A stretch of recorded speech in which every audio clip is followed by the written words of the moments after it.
Anytime you hear that Labour wants to go on strike in Nigeria, it is because the Nigerian government continue to delay their negotiations and to disobey whatever they agree upon. By the time Labour wants to start strike, people will now start to blame them.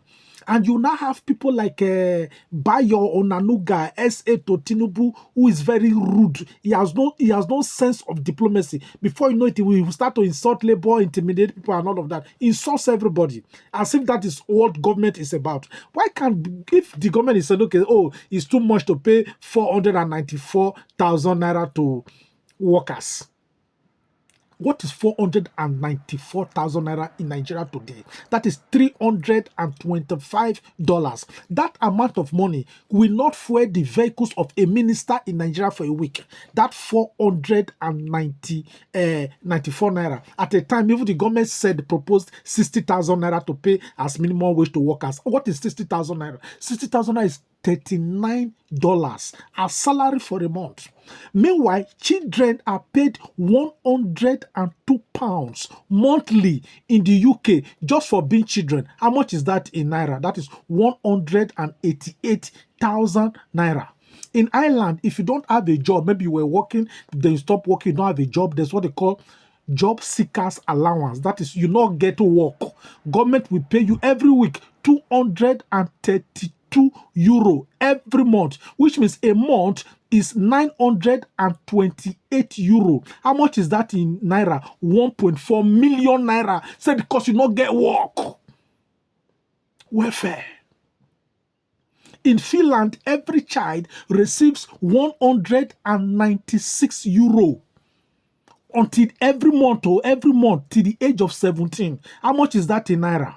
That is 305,000 naira just because they're picking. Welfare for citizens. You understand? Go and fact check what I'm telling you. Go ahead, Google how much governments in normal society with normal leaders pay their people as welfare. The Constitution of Nigeria clearly tells us that the primary aim of government is the provision of welfare and security to the people. Today in Nigeria, we have no welfare, we have no security. It means that there is no government. That is the logic. Then they start to throw pittance at Nigerians as if they are dogs in the name of palliatives. How I hate that word, palliatives. As if we're at war. And they increase the price of the amount of the so-called God-forsaken palliatives. They give somebody 100,000 naira, they'll say it's 100 million. They steal public money. Even during COVID-19, they were inflating things and building mansions and making so much money when Nigerians were suffering.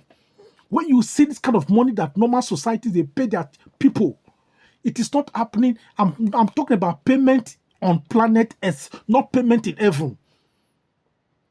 These are countries that don't have what Nigeria has.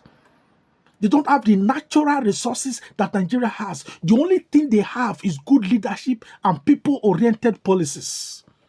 But Nigerian government, they will mystify governance as if it is a big deal, as if we have not seen people that are in government before. But Nigeria National Assembly members are receiving 1.2 million naira every month, reportedly, for newspaper allowances. Do you know that if they even have wardrobe allowances, that is the cloth when they wear for body, members of National Assembly, every month they call us now wardrobe allowances. Nigerians buy it for them. Plus minus all the money they get from left, right, and center. That is if you are unemployed, you are disabled, you are blind, you are pregnant, you are in the hospital, you cannot pay for hospital bill. In fact, if you declare safe, they pay for clothes when those people with the National Assembly, they wear. Now they are forcing you to sing the so-called national anthem. It's national anthem welfare. It's national anthem security.